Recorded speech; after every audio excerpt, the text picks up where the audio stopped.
Hello, this is Dr. Paul Cottrell. Thank you for joining. We're going to be talking about the Iran war and what's going on with the War Powers Act and how it affects the oil market.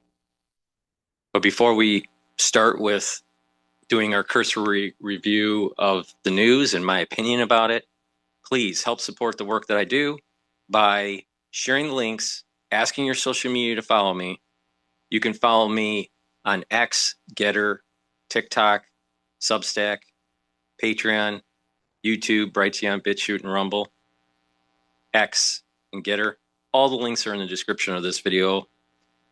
Please click the like button and make sure you subscribe to all my channels. I greatly appreciate it.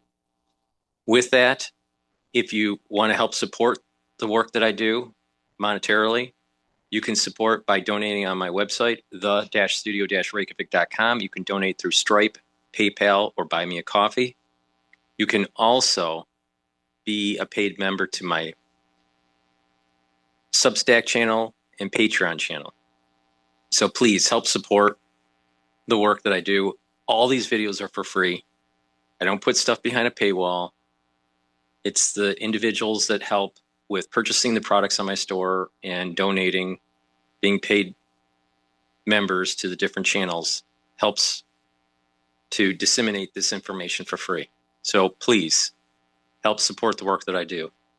In addition, I also did a review about some anti-aging research from Russia, so please watch that video. I think it's might be episode 13 or 12. With that, let's go over the markets here.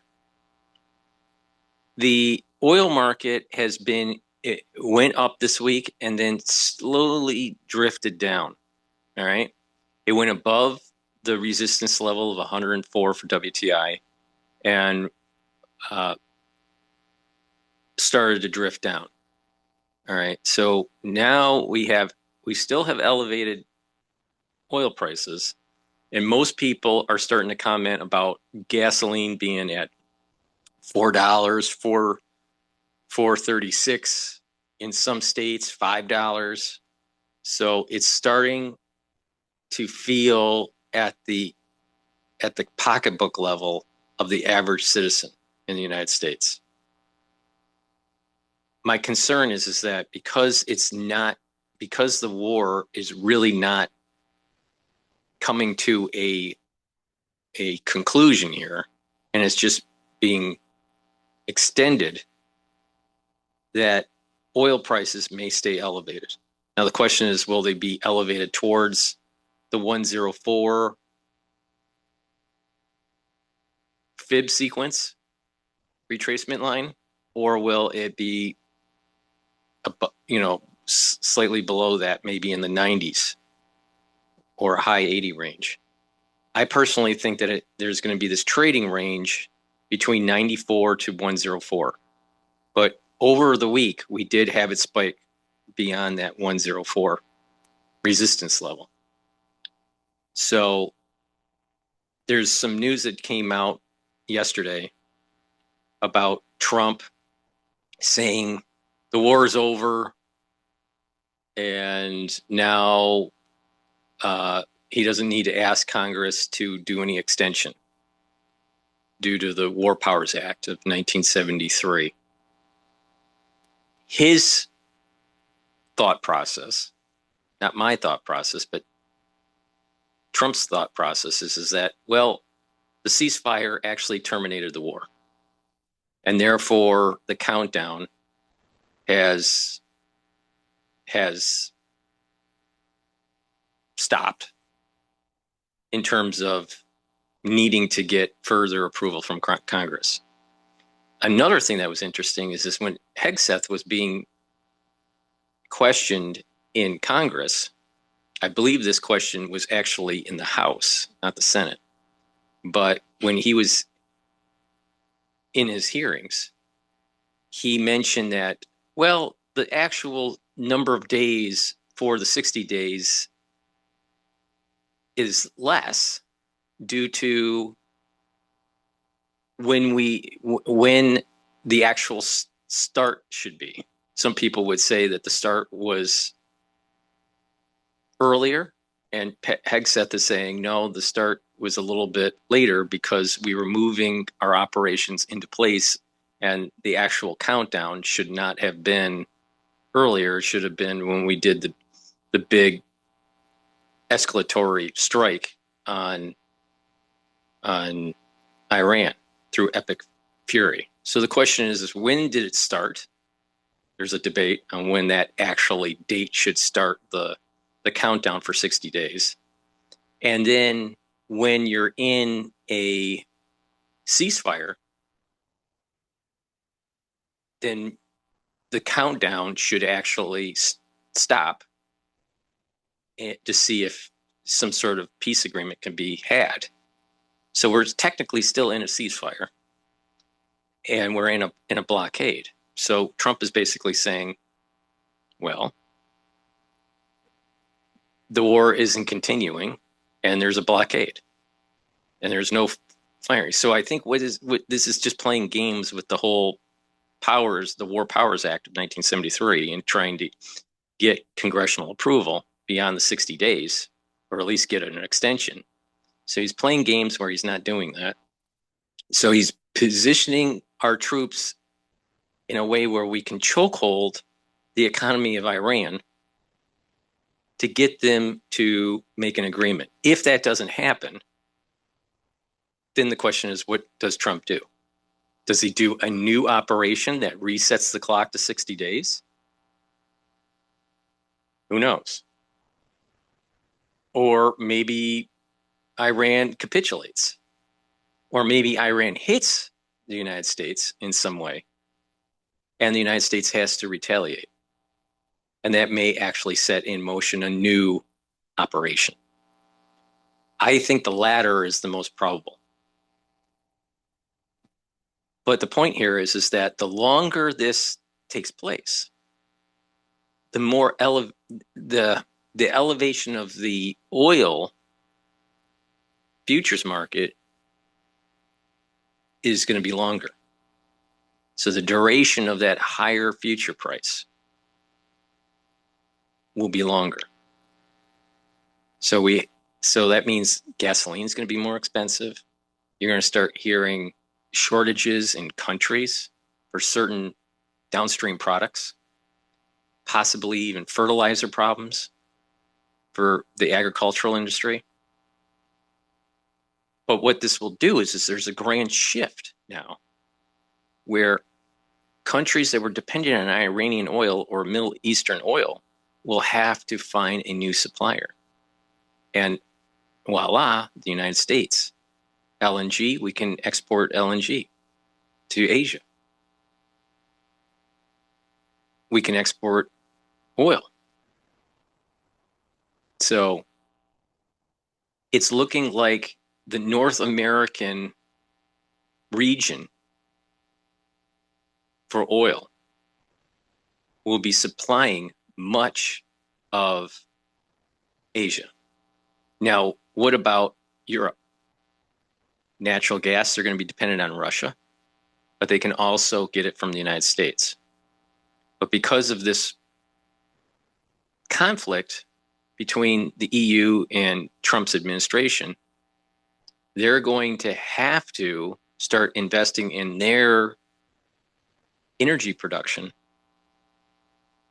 especially in the North Sea. So this would mean that the UK and Norway are going to have to up production to be able to supply crude and natural gas and not be so dependent on Russia. But if they can't do that, or they don't want to do that, then what will happen is that they're going to have to come to the United States to get LNG and also crude.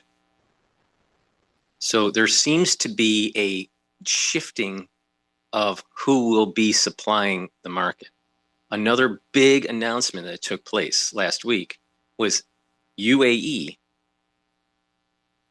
It was early this week, I should say. But UAE decided to leave OPEC and not be part of OPEC or OPEC plus. What that means is that they're not beholden to the quota system of OPEC.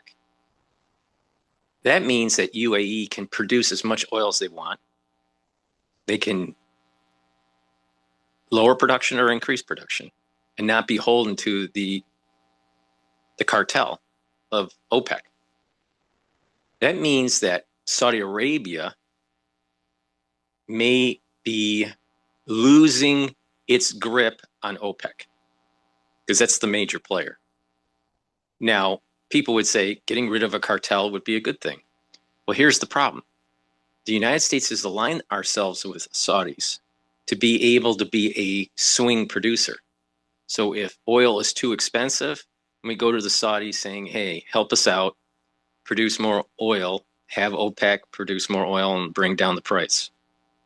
When oil is too cheap and we are having problems for our energy producers and we start to cut down on our production, we can go to the Saudis and say, don't put so much on the market, tighten it up. So the global futures price for Brent and WTI starts to go up. So we had a relationship with the Saudis for them to be that swing producer, to fine tune and modulate the actual futures price. So if OPEC loses this, if OPEC loses its grip on being able to modulate the actual price or production of the futures market, then we'll probably lose a lever that may be needed in the future. Now, in the short run, what UAE is going to do is produce more oil to try to get market share and to be able to fix their infrastructure that's been damaged. In addition, some experts are saying that annually they can increase their revenue stream by $50 billion by being outside of OPEC. But that $50 billion is going to be taken from someone else. You know, it could be Omar, it could be Bahrain, it could be the Saudis, Kuwait, Iran. If they get into the open market, it could be taken away from Iraq. So, you know, the question here is what does this mean for short-term and long-term oil prices? Short-term, it's going to mean what's going on with the UAE is I think that the UAE is going to be producing more oil to try to build back their infrastructure because their economy is hurting. Now, they've been asking the United States for some sort of swap loan to help with their economy. I suspect that the United States actually supported the idea that they left OPEC to be able to grow their economy and guarantee a flow with that swap. So they're selling oil, and then they can pay back that swap. So the overall supply chain is changing in the world, and it's going to help the United States energy producers, but it's also going to help Russia. Now, what does this mean for China? Well, China now is going to be more dependent on the United States and Russia and less dependent on the Middle East. And short term, because the blockade's still in place, we're still going to have elevated prices. That's going to help UAE selling oil. It's going to help the Saudis, right? Because the price is higher. But the problem is that the flow of oil is shut off, or it's to a trickle in the Strait of Hormuz. So the strait has to open. Now, the blockade for the Iranians is basically to choke the Iranian economy.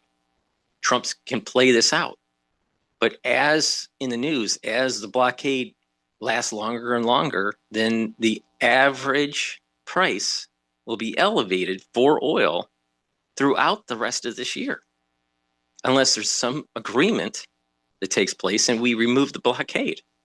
Because if there's a blockade and the Iranians still have capability to hit the tankers, then tankers aren't going to be flowing through the strait with any level of flow that was similar to pre-war levels. So short term, with what Trump's doing, saying that the war is terminated, there's a ceasefire, we're maintaining the blockade, that's still going to keep prices elevated. And we're probably looking at elevated oil prices all the way into the midterm election in November. That would mean that the higher chance of Republicans losing in the House and maybe even in the Senate. So the Republicans are going to lose the legislature in terms of controlling it. How fast can the chokehold of the blockade hurt Iran? How fast can it get them to capitulate? Who knows? Now, I do think that there's infighting that's going on between more moderate leaders within the Iranian regime and the more recalcitrant leaders that are more aligned with the religious fervor of the Shiite perspective. All right. So you have really hardliners, and then you probably have a little bit more moderate, maybe right of center, and then super right wing. All right. If you want to use it in US terms. But the thing is that how long can the Iranian economy last with this blockade? It doesn't look like it could for very much longer. Now, the experts were saying weeks. Well, if that's the case, then they should be capitulating now, but they're not. So we're going to see. Now, there's also a video that took place with the BBC in the last 24 hours or so, where they were talking about operations being planned on actually taking control of one of the facilities that has the nuclear material. All right. And they go through this kind of scenario analysis. It's an interesting video. Maybe I'll play it. But it's very important to realize that this termination of the war is really just playing games, and that in reality, oil is still going to be elevated. Gas is still going to be elevated. The blockade's still in place. The United States is still chokeholding Iran, and that I don't see a real relief in the future price anytime soon. We're talking, I'm talking months. I'm not, I think that unfortunately it would have been better if Trump hit Iran and destroyed their infrastructure than to wait this thing out, because he's adding to the probability that there will be a global recession because of this elevated energy price. Now, maybe something will happen that will speed this up and everything will be fine. People that have been paying attention to me have been saying that there was a head and shoulder pattern that was starting to emerge. But that head and shoulder pattern looks like it broke because of this news of further escalating, not really reaching a true ceasefire agreement, further the blockading, the talk of maybe military operations to take the nuclear material. All these are showing signs that oil will probably stay elevated. So my perspective on the head and shoulder pattern for the WTI has been nullified. All right. There is not a head and shoulder pattern because of this week's trading in oil. If it stayed around if it stayed around like the 90 range, maybe even 104, and didn't just shoot up and go way past the 104 mark, then the head and shoulder pattern would have been established. But that did not happen. And therefore, the head and shoulder pattern is nullified. So that means that we're going to probably most likely stay in this range of 90, it could be anywhere from 94 to 104. And in some days, it may be even at 110, 115. It just depends on what's happening here. But I think global stress is starting to increase. And that one variable is that it's not just choke holding the economy in Iran, but it's also choke holding the economy worldwide. Now, it's not at the same rate. The rate of hurting the Iranian economy is probably faster than the actual rate of hurting the world economy. And if you look at it from the US economy, it's even less. But having this problem continue on, either in a ceasefire phase or a blockade phase, is not good for anybody. Iranians are going to their economy will be falling faster. The world economy will be falling at a slower rate than the Iranian economy, but it will be falling. And the United States economy will be falling, but at a slower rate than the world economy. So it's important to see these different rates of decline because of this oil elevation in the futures market. All right, with that, please go to my store, the-studio-reykjavik.com, and help support the work that I do. I do these videos for free, so please pay attention, get the great products, get healthy. So I want to go over a few of the products, and then we're going to go through my perspective on the mosaic of the news here. So omega-3 is super important for your cardiovascular health. It's going to help to bring down inflammation and for you to control your lipid profile. And that way you are reducing plaque formation. Super important to take every day. Magnesium and zinc helps with brain function and boosts up your immune system. Most people do not take enough magnesium in their diet, and therefore they start having problems. All right. If you increase your magnesium intake, then what will happen is that your brain function will improve. And a big part of some of the issues that people have with brain function is they don't have enough magnesium. Resveratrol. Resveratrol helps to have youthful gene expression. It also helps the health of your mitochondria, soaks up free radicals. And it helps to get rid of cells that are in senescence. Resveratrol stacks really well with C60 to help improve your basal layer for your skin. This is part of the reason why you look younger when you take resveratrol. Now let's talk about C60. Again, you can take it separately. You can stack it with a lot of the supplements that I've been mentioning, like resveratrol. C60, you can get it in avocado oil, extra virgin olive oil, and MCT coconut oil. Now, C60 is a very potent antioxidant. Take a teaspoon a day every day. I've been taking it for over 10 years, every day, teaspoon a day, preferably on an empty stomach for best absorption. Now, by taking C60, you're going to be soaking up the free radicals in your cell. You're going to be improving your mitochondria. Your ATP will improve. Your cells will perform better. Your tissues will perform better. That means that your glands and your organ systems will be at a level that it needs to be, at a higher performance. That means your immune system and your endocrine system will improve. And by soaking up free radicals at the vascular level, you're reducing plaque formation. At the brain level, by soaking up free radicals and reducing stress in the neuron, your neurons are healthier.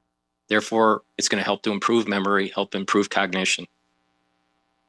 So please go to my store, the-studio-reykjavik.com, get the C60, take it a teaspoon a day every day.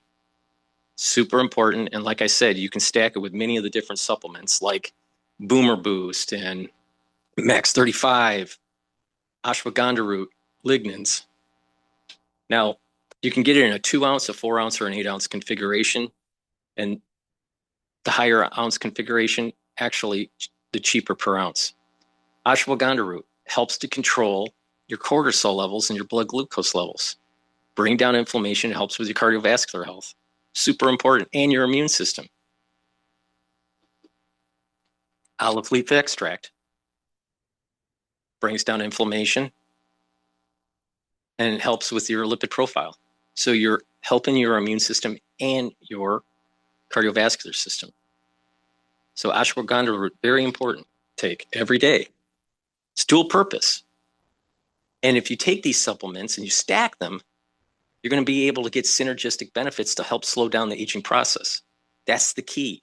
If you only take just a few supplements, sporadically, you're not going to get you're going to get benefits, but you're not going to get the anti-aging benefits. If you take it regularly at higher concentrations and you stack them, you're getting the benefits. If you think about your biochemistry, it's not just a few molecules, it's tens of thousands of molecules that are being broken up and produced and interact that allows for your cells to perform properly.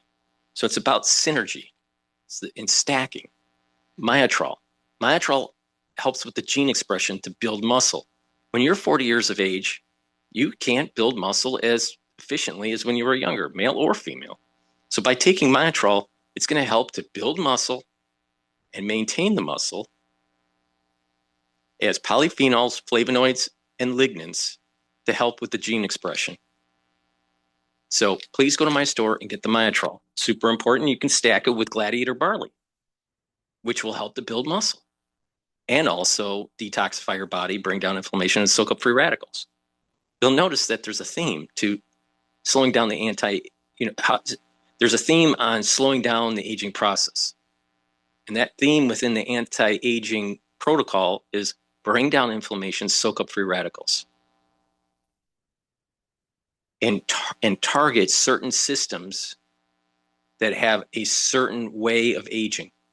All right, so you're building up more energy, you're bringing down inflammation, you're soaking up free radicals, and you're helping to allow for your organ system to perform better. And when you reduce that, when you slow down that aging process, your epigenetic profile will stay younger. If you don't do it, your epigenetic profile will advance in age.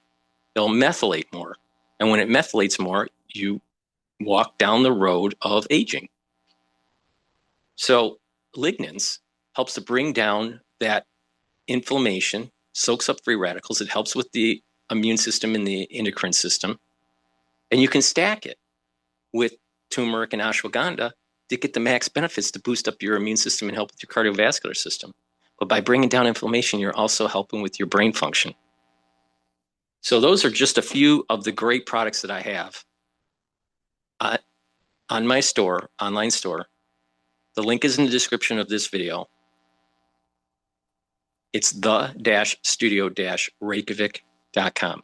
So click that link, go to the store, get the great products that I offer, stack them, and take them regularly, and you're going to slow down that aging process. Now, you also have to do proper diet and exercise and proper sleep, learn new things. When you do this holistic approach, you're going to get healthy. So please go to my store, the-studio-reykjavik.com. If you spend $100 or more, you get a free gift until supplies last. And make sure you use discount 5, all caps, discount 5, and you get $5 off any order. I want you to save some money. But better yet, I want you to get healthy, because to slow down the cost of healthcare in the United States, everyone is going to have to do their part by looking in the mirror and saying, how can you improve your health? And when you do that, then the actual healthcare costs in the society will go down. So please go to my store, the-studio-reykjavik.com. So let's play live now, talking about the war is terminated. Back to live now from Fox. My name is Alexandra Goldberg. Let's take a look at the White House on this Friday night. The Trump administration is arguing that the Iran ceasefire has effectively ended the war. Under this rationale, the executive branch can avoid the need to seek congressional approval for military action that extends past 60 days. Today, May 1st, is that 60-day deadline. The law we're talking about, the War Powers Act of 1973. But it appears the day will end without any action from Congress. Joining me now to discuss is Alan Weiner, Stanford Law School senior lecturer in law. Hello and good evening to you. Nice to be with you, Alexandra. So let's start here. Under this law, can a ceasefire dictate a termination of war? Well, you may not be surprised to hear that the answer is we're not 100% sure about this. The War Powers Resolution in general is not something that has been litigated before the courts. And so we have different interpretations or positions of it taken by sometimes the Congress or members of Congress, and of course, the president. I think the real question is whether or not U.S. forces in the Gulf are still in a situation where they are, and I'm looking at the language of the statute right now, Alexandra, are they in a situation where there is an imminent involvement in hostilities? I think there's a very high risk of that. We have forces there that are on high alert. We're enforcing an embargo, which could create a risk of confrontation. So it's far from clear to me that the situation that the president originally notified the Congress about in his original War Powers Resolution notification has ended, even though the shooting has stopped for now. Well, we do know that Iran continues to grip the Strait of Hormuz, the U.S. military maintaining the naval blockade in the strait. I wanted to ask you, can a maritime blockade be defined as an act of war under this act? Well, again, the resolution uses the term hostilities, and again, it's not actually just shooting, but not only hostilities, but situation in which there is a risk of imminent involvement in hostilities. And I think and that is, I think, the main problem with this issue here, with the termination of the war in Iran. Our soldiers, our staff, our military equipment is still at risk of being hit. Not only that, Iran is still a threat to the GCC. So it hasn't really de-escalated in terms of threats. Now, in terms of kinetic involvement, actual bombardment, that has ceased. So there is a ceasefire that's taking place, but our ships, our bases, our allies in the region are at threat, imminent threat. So what does that mean? Do you have a ceasefire? I mean, technically, the Korean War never ended because it's just a ceasefire. So when we do, and our troops are in that region, by the DMZ for Korea. So, I mean, technically, the war never ended. So the point here is just that how many days are actually within that 60 that have been used up? I don't think it's all 60. In addition, because of the ceasefires and depending on when you want to count when the actual start of the 60 days. But even if there is no debate about that, ceasefires probably shouldn't be counting the 60.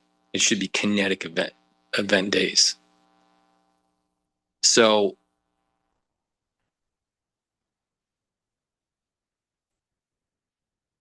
if our troops have imminent threat, then the interpretation of the actual War Powers Act of 1973 would mean that the countdown's still continuing. But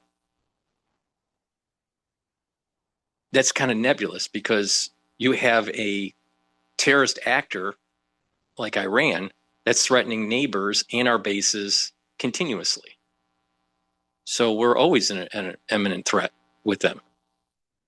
So do you take the baseline as a barometer to determine what is imminent level of imminent threat? If that's the case, maybe there isn't really an elevated imminent threat. See, this is the problem with trying to legislate war. You just need to win, and when you win, then it doesn't. You don't have these problems. But when you try to legislate it and put roadblocks and speed bumps in the war effort, it causes problems. But I also believe that the United States needs to rearm and to make sure that we have a contingency against China, because we used a lot of munitions. So I don't really care about the imminent threat provision that's in the War Powers Act, because we've been having an imminent threat in that region for decades. There was an imminent threat when we were in Iran and Afghanistan. I'm sorry, Iraq and Afghanistan. There was an imminent threat every time that a ship goes through the Persian Gulf. Iran could hit it because they are a terrorist actor. They're a terrorist state. So I think Trump is playing games with the whole War Powers Act of 1973, but I think it's also important to mention that what's the baseline of imminent threat with Iran? And it's very high, actually. So having the ceasefire with the blockade should stop the countdown for days of war. But you'll have lots of people out there that will want to demonize the Trump administration. On one side, they felt that Trump wasn't doing enough. And on another side, they feel that Trump's doing too much.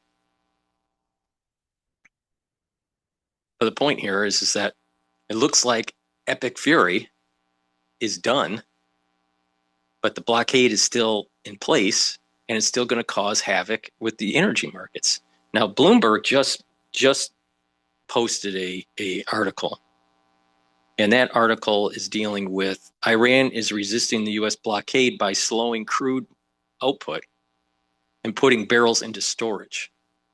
Now, the question is how long can they put that oil into storage? They may have some vessels, all right, that are containers that can store, and then all of a sudden they run out. Now, here's the key. People would think, oh, you can just stop the production. Well, here's the problem. It's a pressured system. So if you stop the production, the pressure will, and you cap it, the pressure that's building up because it's a fluid, so there's hydraulics. That fluid that pressure that's building up will push into smaller crevices within the geology of the reserve, the oil reserve map. And when that pressure that's building up, when you cap the well, is moving the oil into these smaller crevices, and then you reopen up the well, you may never be able to get that dispersed oil in these other crevices. So oil production will actually go down. And a lot of times, if you have, let's say, you find an oil reserve underground and you drill into it and you start pumping, you have a stabilized pressure system and you're pumping out that oil, we'll call that level, all right, baseline at 100%. If you cap it and oil starts to disperse into these smaller crevices because of the pressure being built up, when you reopen, your oil production may be at 65 or 70% and potentially never come back. So if Iran starts to cap their wells and stops production, it may be permanent loss of 35% of the actual reserve. That's a big problem. So they have to keep on pumping it up and get it into storage. But as the blockade continues on, they're going to run out of where to store the oil, and they're going to have to turn it off. And that will be a permanent damage to the well. Permanent damage to the well. Now, there's technologies and putting fluids in to try to mix and get the oil back into the main reserve instead of the small crevice reserves, but it would take some petroleum engineering to do that. All right, and it's probably going to be drilling more to be able to get to those smaller crevices and to create pressure systems, which is more cost to do, more complicated. So Iran doesn't have many options in terms of its energy production. If they keep on going down this road, because they're not going to have this, they're not going to be able to store the oil because they don't have enough material and a manufacturing base to create storage tankers fast enough compared to the amount of oil that they need to keep on pumping out to prevent the oil well from collapsing. So time is on the United States side. But when they do get to the point where they do permanent damage to their wells, that's oil production off the market permanently. And so oil is going to start to go up even more. So how long will this last? If it's weeks, then the global economy will be okay. But if it continues on for months, that's a problem. And the probability of affecting the world growth, economic growth, is going to be a high impact, a very high impact, and it'll hurt the United States too. So you have to keep this in mind.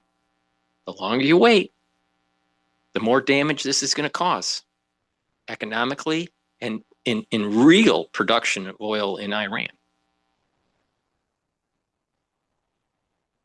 About the risk of involvement in hostilities, clearly a blockade is a situation that presents a risk of hostilities, because what you're saying when you execute a blockade is your ship is not allowed to travel through these waters. I will stop and board your ship, and if you refuse my efforts to stop and board your ship, I will shoot at or sink your ship. So I think, yes, this still remains in my mind a situation in which there is an imminent threat of ongoing hostilities, and it appears that the president himself seems to believe that as well. The communication, the letter that he sent to the Congress, in which he asserted that the hostilities that began on February 26th have terminated, the same letter says, despite the success of United States operations, the threat posed by Iran to the United States and our armed forces remains significant. So it does seem to me that the president is himself asserting that a situation exists that involves introducing or leaving U.S. forces in a situation where imminent involvement in hostilities is indicated. And that's what requires the application of the War Powers Resolution. Well, let's move now to some remarks today from President Trump. He was asked if he would seek congressional approval. He said, quote, "It's never been sought before. There's been numerous, many times, and nobody's ever gotten it before. They consider it totally unconstitutional." I wanted to ask you, could you just tell us a little bit about the historical use of the War Powers Act? Sure. So, of course, the War Powers Resolution was adopted in 1973. This was after the Vietnam War.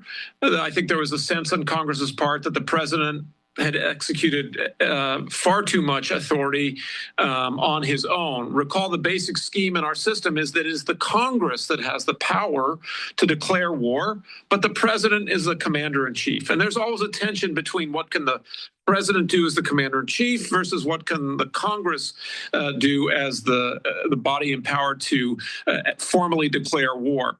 So we had this arrangement established in the War Powers Resolution saying that once you introduce forces into hostilities, or a situation where a risk of hostilities is clearly indicated, if you don't get congressional approval after 60 days or 90 days, if you use the 30-day extension, then you have to remove forces from that situation.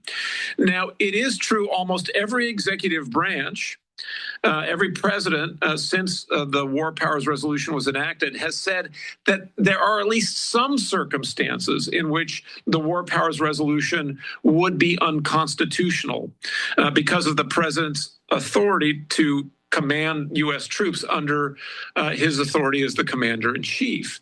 I don't know that every president asserted that the statute is totally unconstitutional, to use the language that you said. In other words, there clearly are circumstances in which congressional approval for the use of force is required. I'm curious about enforcement here. Can a politically gridlocked Congress enforce the War Powers Resolution? Well, not unless it exercises its legislative powers. The War Powers Resolution has been a source of controversy, and quite apart from the War Powers Resolution, the broader question of the president's authority to commit U.S. forces to armed conflict versus the Congress's authority to declare war. This has been a subject of controversy and tension with respect to largely every major U.S. military operation since the War Powers Resolution was enacted.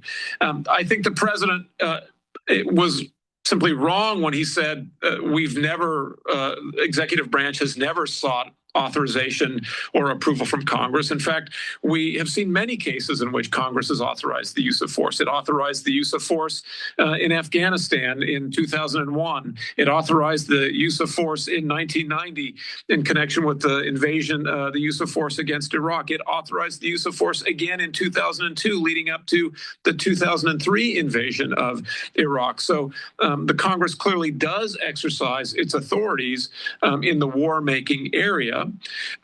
If it doesn't, though, its only tools are its legislative tools. It can pass a statute that declares the president's use of force has to cease, or in a way that raises fewer constitutional issues, it can pass a law prohibiting the use of funding for a particular military operation because it is generally uncontested that Congress has the power of the purse.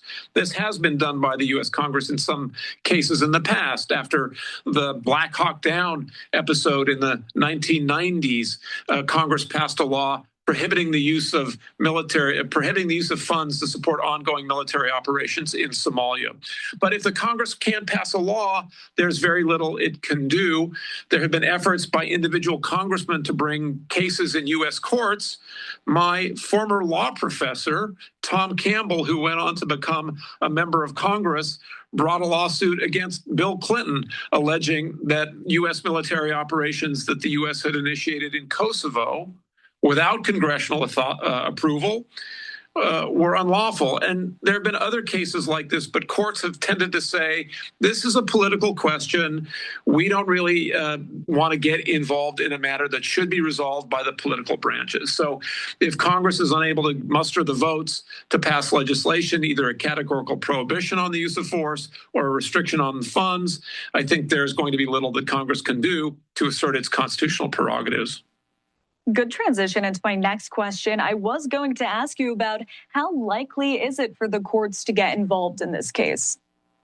Yeah, very unlikely. Again, I think with respect to most of the major U.S. military operations that have been conducted by presidents without express congressional authorization, there have been efforts to bring claims. There was an effort to bring a claim regarding the U.S. intervention in Panama in 1989-90. As I mentioned, there was a claim brought regarding the Kosovo campaign. And in general, the courts have found one of their so-called prudential doctrines to say we don't have standing, the claimant doesn't have standing in this case, or this is a political question. Courts have been reluctant to try to rule on these fundamentally political questions of the allocation of powers between the president and the Congress. The understanding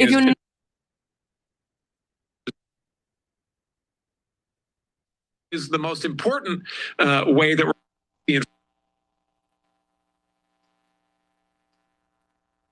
with what happens in our November elections, when it's not necessarily the courts or the Congress that express their view, but the American people when they vote, if this becomes an issue that is germane for their electoral choices.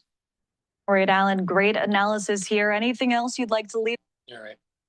So the bottom line is this: Trump has taken the stance that he's terminated the war. So it looks like Operation Epic Fury is done. The countdown stops. He doesn't need to ask for permission by the Congress, and he's just sitting there with the blockade, chokeholding Iran. Iran, it has many sanctions put on it, and he's basically forcing the Iranians to capitulate. And we're using the military to actually enforce the sanctions, the sanctioned oil. But there's an added complexity to this. By him doing this, it's also preventing China from getting oil, and India. So they're going to have to find other suppliers. Now we're going to go to CNN talking about the UAE leaving OPEC and how it will financially help them. But before we do that, please go to my store, the-studio-reykjavik.com, and get the digestive enzyme complex. This will help to break up carbohydrates, proteins, and lipids and reduce the load on your pancreas. This is super important when you get to age 40. Your pancreas doesn't function as well as when you was younger, no matter how healthy you are. So it's important to help digest your foods, and you'll get more energy out of it and less stress on your digestive system. So please go to my store and get the digestive enzyme complex. It also has bromelain in it, which helps to break up clots. Vitamin C and magnesium. This is a great supplement to take every day. You can stack this with the magnesium and zinc supplement, which I highly recommend. And vitamin C and magnesium will help with your skin. It'll help with brain function and also boost up your immune system. So it's a great supplement to take every day. Again, stack it with the magnesium and zinc vitamin. Turmeric, this stacks really well with ashwagandha and lignans to help boost up that immune system and help with your cardiovascular system. Turmeric will soak up free radicals and bring down inflammation. It's a great supplement to take. It also helps with your joints, helps to reduce inflammation at the joint level, and helps to reduce inflammation at the brain level. And when you're reducing inflammation at the brain level, you are reducing the chances of amyloidosis, vascular issues at the brain level, and your neurons will be healthier. So it's really important. And vitamin B complex. Vitamin B complex is dual purpose. It'll help to boost up your energy levels, help to protect your neurons, and rev up your metabolism. This is a great supplement you should be taking if you're 40 years of age or older. So please go to my store, get the vitamin B complex, protect those neurons, rev up that cellular metabolism, and increase your energy levels. So please go to my store, the-studio-reykjavik.com. The link is in the description of this video. You spend $100 or more, you get a free gift till supplies last. And please use discount 5 and you get $5 off. All caps, discount 5.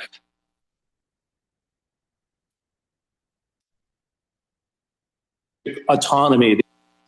John Defterios is my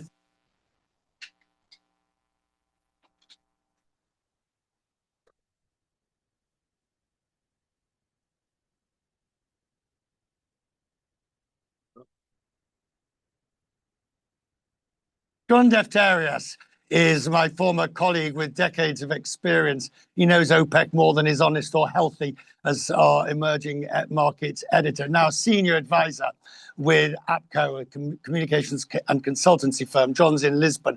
John, why would knowing that, if they produce more, price goes down, but they're not happy with OPEC and with their quota, why would they do something so destructive to OPEC and in such a fashion like today?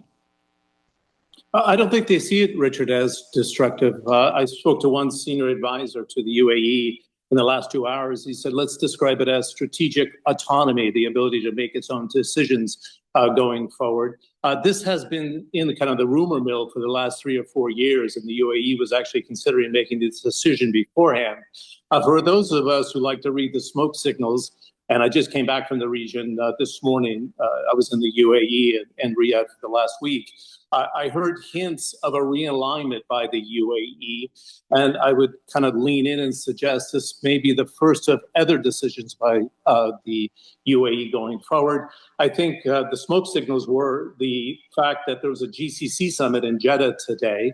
The president of the UAE did not attend. He sent the foreign minister / deputy prime minister to that meeting. So many read a lot into that this decision was happening on the day of the GCC summit. And I think, Richard, they feel handcuffed in this current situation. Right. As Suhail Mazrui was suggesting in his interview, they've made a lot of contributions, but a lot of sacrifice. And being capped at 3.4 million barrels a day. Just think about this number here. At 3.3 million barrels a day at $90 a barrel, they make a lot less than they would at 5 million barrels a day. In fact, it's a $50 billion difference between 3.3 and 5 million barrels a day. That's the bottom line. Okay, two things though, John. Firstly, I agree. The UAE has spent a great deal of money on its infrastructure and it's invested hugely and wants to get a return. But its cost of production is relatively low overall. Getting that money back, isn't this about getting market share at the cost of other OPEC members by doing this? But the risk, of course, is that if not a price collapse, you certainly have a downward pressure because of your pumping more. Well, actually, I think this fits into a very interesting discussion about how long oil demand will stay high. Before this conflict that we saw in the Strait of Hormuz, demand was projected at 104 million barrels a day.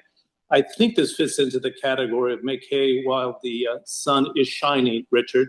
The UAE sits on about 9% of proven reserves. They see demand holding up for at least till 2040, about 100 million barrels a day. You see some projections that demand will drop to 80 million barrels a day by 2050. So they're saying, let's front load it right now, have the freedom to do so.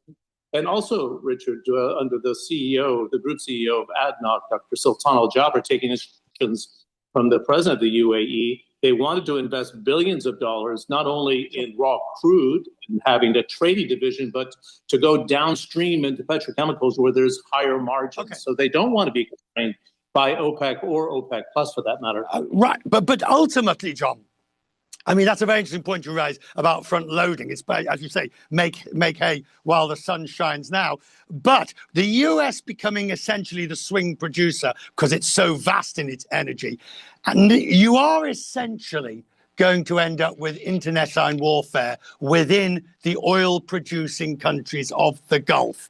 And everything that OPEC was originally designed to create is going to fall apart. Well, you raise a very interesting point. There have been strains within OPEC ever since the shale revolution taking place. So you see the U.S. being the number one producer in the world. Last month, it was producing 13.5 million barrels a day. That's above Russia. It's above Saudi Arabia, number 2, number 3 in the world. That has profoundly changed the dynamics within OPEC right now. Right. And I know that the UAE position has been, Richard, why are we sacrificing when the U.S. is getting more market share? You talked about the low-cost producer. Onshore, we're looking at about $2 a barrel in the UAE. It's a low-carbon producer as well in terms of carbon capture and being efficient in that way, and $4 offshore. But I think their view is, why don't we have that independence right now? We also, one other point here is they're not really happy at the pace the GCC is moving right now. They have a very different strategy, Richard, and that is, for example, on free trade. The UAE has signed 36 trade partnerships because the GCC hasn't moved fast enough. So I think both with the GCC and the Arab League, we should start thinking differently of how the UAE sees that relationship and sees its future. That's some of the discussions I've had over the last 7 days. Right. John, good to see you, sir. Thank you very much. So joining me now is Faisal Abbas. All right. So the bottom line is this. UAE will have more ability to map out their economic destiny if they get out of OPEC. Now, what is interesting is that if you pay attention to OPEC and OPEC Plus pre the war in Iran, all right, they were pumping a lot of oil. They were really going overboard in terms of how much they were pumping out of the ground. And many analysts and companies that analyze the actual flows of oil were saying what OPEC was doing and what OPEC was saying were different. What OPEC was doing pre-war, pre-Iranian war, was producing more than what was being stated to the public. All right. And the question was why? And they kept on thinking, well, maybe it's market share, which at the time made sense. But if the Saudis were given a heads up that the United States was going to get involved in Iran, then the Saudis would have been pushing for increased production out of OPEC and be able to absorb the shock. Now, they couldn't foresee all the problems. They probably thought that this was going to be much shorter and that the IRGC was going to fall quickly, especially after decapitating the theocratic leader. But I have a feeling that OPEC, not all the members, but a very select few, especially within the Saudi family, knew that the U.S. was going to hit Iran. Now, it may have been just between Trump and MBS, but I suspect that there was a plan to increase the production, knowing that there would be some sort of increase in oil price because of the war. They're selling the oil at a higher price. And they also wanted to increase production, right? Knowing that maybe if they can't get stuff out of the strait, that it was pumped out, and that once the strait opens up, even though future price would be falling, it would still be elevated to pre-war levels. So I suspect that OPEC knew that something was going to happen. Maybe not all the details, and they probably thought it was going to last shorter in duration than what is happening here. I think even our military thought that it was going to be a shorter war with Iran. It's surprising the resilience of the IRGC. But this chokehold and cutting them off with the blockade is going to accelerate the process where they capitulate. Now, how long it takes, who knows? How much damage to GCC facilities, we don't know. But I suspect there was something in OPEC where they were given a heads up that something big was going to come and that it was important to produce more oil. And this is important. Why? Because there's actually two oil pipelines that are important to get around the Strait of Hormuz. The pipeline within UAE and the pipeline that goes from north to south for the Saudis. So if you pump more oil, especially in these two regions, yes, you're not being able to flow the oil as well as previously through the Persian Gulf. But you can mitigate the problem by a lot by having the redirection of that flow of crude. So you pump it all, you pump it up, have it in storage, and then redirect if you need to at a higher oil price. So they pump it out at $58, $60, $5 a barrel. And then all of a sudden you're selling it at 100, 110, 115. So I suspect something was up with OPEC. I think they knew something was coming. They may not have known all the details, what day it was going to happen or whatever. But it seemed as though, looking back in hindsight, that OPEC was producing more oil before the war to be able to buffer the shock of the war. And to also benefit because you pumped it out at a cheaper price and you're selling it at a much higher price. All right. Now the next video I want to go over is about this the changing oil order. This is by DW. Before we do that, please go to my store, the-studio-reykjavik.com, and get the clarity factor. This will get rid of that brain fog, allow you to concentrate on tasks.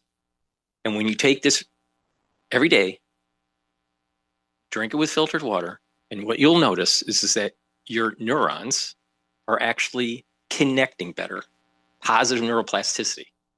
And when your neurons have more dendritic connections, you're thinking faster and you have better memory.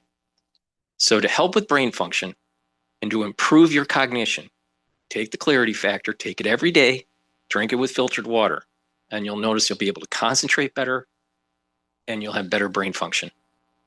It's a great neurostack. So please go to my store, the-studio-reykjavik.com. And also, taking a good probiotic is super important. And the foundation of my anti-aging protocol, you take the multivitamin that I have in my store and you take the probiotics. That's the foundation. In terms of the probiotic, you can get it in the veggie cap form and also in the powdered form. I prefer the powdered form because I take a lot of different powders like the collagen and the lignans and the gladiator barley and the boomer boost. So for me, mixing it together in soft foods like hummus works really well. So you can get it in the powdered form or in the veggie cap form, but taking a good probiotic is super important because it's going to help with your digestion. When you're improving your gut biome, you're going to be able to digest your food better and easier. You're also reducing inflammation. You're going to have a better immune system at the gut level. You'll have more concentration of IgA. You'll have a thicker mucosal layer. You're going to be reducing allergies because you're reducing leaky gut syndrome. And your metabolism will be better. You're going to have a better communication between your gut and your liver and your gut and your brain. You're going to be able to sleep better. You're going to be able to concentrate better. And you'll also have healthier skin. So you get many benefits by having a better gut biome. So please go to my store, the-studio-reykjavik.com, and get either the powdered version of the probiotic or the veggie cap version of the probiotic. Stack it with the multivitamin as the base, as that foundation for the anti-aging protocol. Then you add to it. You add in the Max 35 or the cleanse for the first pillar on that foundation. That helps with the innate immune system. C60, very strong antioxidant. The third pillar, turmeric, ashwagandha, and lignans to boost up your immune system and help with your cardiovascular system.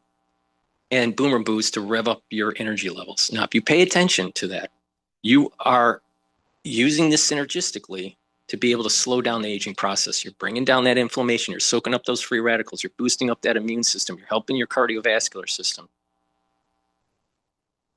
Super important, because when you do that, you're going to actually notice that you're slowing down the aging process. And it works even better when you get proper sleep, stay away from processed foods, drink filtered water, learn new things, do balancing exercises and stretching exercises, do a little bit more resistance training than cardio, maybe a 65-35 split or a 70-30 split. And you'll notice that you're slowing down the aging process, and over time, you're reducing the methylation of your genes. And in some cases, you're actually reversing the methylation. You can change the age of your organs. Slowly, it takes time, but it can be done. So please go to my store, the-studio-reykjavik.com, and get the great supplements and stack the way I'm telling you to. It's a very comprehensive program, but if you do it, it works. And it's not that expensive. You don't have to be Brian Johnson spending $2 million a year trying to slow down aging. So please go to my store, the-studio-reykjavik.com. Make sure you use discount 5 and you get $5 off any order. If you spend $100 or more, you get a free gift until supplies last. All right, let's talk about the DW clip. Economists.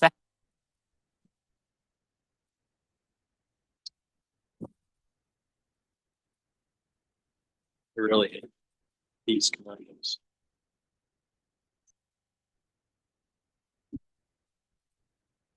Look who it is. I heard you got a new deck. It's a deck warming gift. It's a work of art. Knock, knock.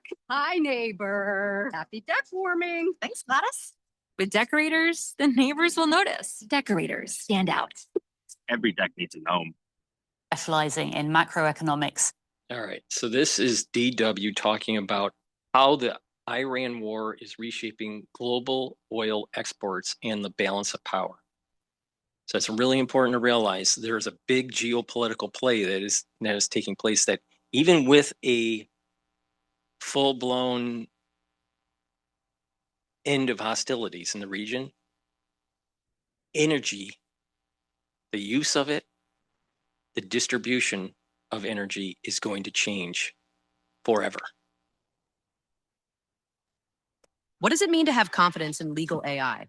How about something that removes friction from everyday tasks like matter creation, whilst also providing advanced features like co-authoring and version history? Start building AI confidence. Watch the full video now. It takes 90 seconds for this NASA-engineered AC cool down your room. It's smaller than a toaster. Global oil prices have surged past $126 a barrel, their highest since Russia's invasion of Ukraine in 2022, as tensions between the United States and Iran escalate sharply. At the center of it all, the Strait of Hormuz, a vital artery for global energy and a strategic lever of power. With the two sides locked in a high-stakes standoff, US President Donald Trump has issued a blunt warning to Tehran on his Truth Social platform, saying it had better get smart soon. Now, this post comes as the status of talks with Iran remains uncertain and as control over energy flows increasingly shapes geopolitical influence. The impact is being felt worldwide. Rising costs, market jitters, and growing uncertainty for billions. And there are fresh concerns about even more volatility ahead. The United Arab Emirates says it plans to withdraw from OPEC, potentially shaking the balance of global oil supply.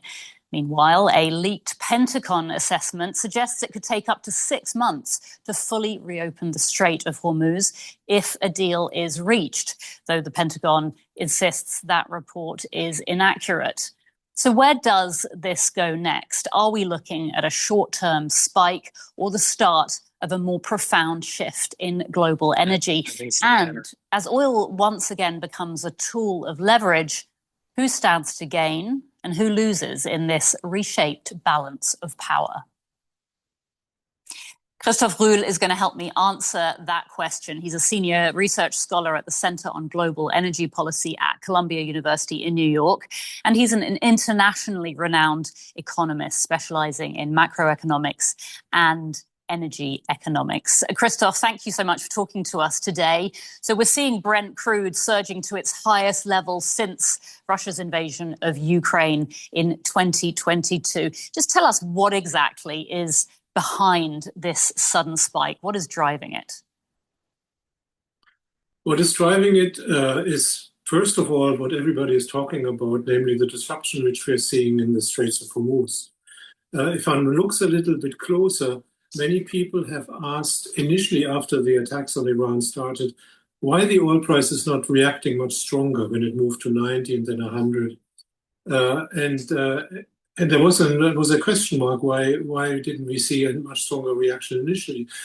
The answer is that when this war started, we had a huge amount of inventories in the system. Oil was in excess supply. There was more oil produced than consumed in these days. And there was a huge amount of oil on the water, Russian oil, which couldn't. This is the point that I was making earlier, where the OPEC had more oil pre-war produced than what was needed. It was as if they wanted to buffer the shock, but also to be able to benefit with higher oil prices. Sold Iranian oil, which couldn't be sold. There was a massive buildup, in particular in Chinese strategic reserves. Nobody knows how much, but everybody knows it's giant. And there was normal reserves and inventories in Western Europe and the US and Asia, Japan and Korea. And these inventories are now starting to evaporate. They are starting to be burned. So what's interesting here? Okay, so you had countries building up their reserves for a potential shock, but then the shock comes and they're starting to burn that down. They're starting to use them down. But OPEC a year ago was producing more oil, stating that global demand will get higher. Okay. And they were producing all this oil at a lower future price. And so people were like, that doesn't make any sense. The future price is in the 50s, $58 to $61 a barrel. Why are you producing all this oil? Oh, the demand will get higher. All right. And some of the experts were saying they were trying to take market share from the United States, which made kind of sense because the cheaper the oil, then some of the oil producers will slow down their production in the United States. So it made sense, the story, pre-war. But once you understand that there was a war coming, they were building up supply to buffer the shock, knowing there are going to be a lot of countries that burn down their reserves and will need to refill their reserves. Now, I think all the insiders of this thought that the war would be done within 30 days. And the war is not done. And officially, according to Trump, it is, but we still have a problem with Iran and the Strait of Hormuz. So I think the inside experts are a little caught off guard in terms of how long it's going to take. And this is where the blockade is probably the best option to reduce the actual destruction of other options. But it's going to take a longer time to chokehold and slowly suffocate the economy of Iran to do this, versus blowing up their whole economy by destroying their infrastructure, destroying their energy grid, their bridges, maybe even some of their wells or oil fields. So how long will this take? Who knows? But I suspect that oil is going to be elevated for a little while here. Probably traded in the 94 to 104 range. True. So initially the worry was not so big because one thought, okay, as long as no production hardware, no production facilities are physically destroyed or damaged, we can just wait until this war is over, use up our inventories, and then the world goes back to normal. Now it turns out the inventories are getting close to empty, and the disruption is far from over. And instead of one blockade in the Strait of Hormuz, we have now two, with the US blocking Iranian oil and Iran blocking the rest of the strait. And so the worries are manifest now. What happens if the disruption shows up in the flows of oil to the consumer? And this is happening right now. And the answer to that one is higher prices. The answer, the situation is a very simple one. You have demand and supply balanced in some form. Then supply falls off by 10 million barrels per day. That's 10% of global oil production, a huge, biggest disruption nominal terms ever. And now demand has to follow. How will demand come down if supply doesn't go up anymore? Either because government... I think demand is going to slow down because economies around the world are going to start to slow down. Manufacturing is going to start to slow down. But there'll also be the need to fill up the reserves for these countries, and they're going to have to find another supplier. And the United States is going to benefit. The rerouting of the oil by the Saudis in the UAE is going to help. Russia is going to be selling oil on the market. Other production of oil in the North Sea is going to be needed. So you're going to have demand going up to fill reserves, demand going down with certain industries around the world, and that the supply has gone down, but other countries like the United States can ramp up supply, ramp up the production up to a certain level, and then be able to get more market share in this situation. So it's not supply goes down and demand goes down. It's a little bit more nuanced. Supply will go down, demand in certain industries and countries will go down. Countries that have low reserves their demand for oil will go up, and certain suppliers like the United States will sell more and produce more supply. So there's going to be a wave function that's taking place here.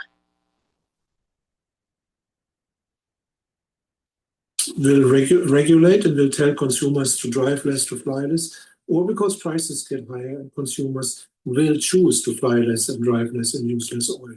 And it seems to be that in the majority of countries, it will be the price who regulates demand. And that will be now a very painful process with big risks to the economy. I mean, with Brent crude rising to such an extent, we've heard Tehran saying the world should prepare to pay $200 for a barrel of oil. I mean, at what price point does oil become genuinely destabilizing? How far can these prices go? They can go much further, in particular because if you think of what oil really is, it's not something anybody uses directly. Nobody drinks oil, for example. It is something which is refined into different products. And these products, they go all the way from very heavy fuel oil for heavy trucking and then diesel to oil which is used in airplanes, and it's much more sophisticated. And what we are seeing is that the different types of refined products are developing very different pricing patterns. And the reason is that some of the refinery capacity is also in the Middle East or in Russia and has been taken out and is blocked from coming to the market. And as a result, things as different as the kerosene for airplanes has gone up tremendously, by almost 200% already. Diesel has gone up by about 150%, but the car gasoline has gone up by much less. And these kind of spreads will determine the economic impact. And unfortunately, things like diesel, industrial fuels are the ones which have suffered most so far. And that pattern seeks to continue. So nobody can give you an exact number where it will stop. But it is clear it will stop only if demand has come down to exactly the extent that supply has been diminished. And 10% demand reduction, demand destruction, as they call it, that's a lot. You mentioned the price of gas, the price of petrol. I want to talk a little bit about how this is affecting people around the world. Let's start by listening to some voices from the US, where gas prices are now way over $4 a gallon. Let's take a listen.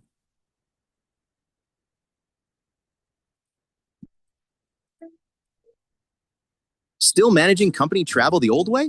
Do it the new way with Navan. All your work trips in one platform. Navan, work travel made easy. Get started for free.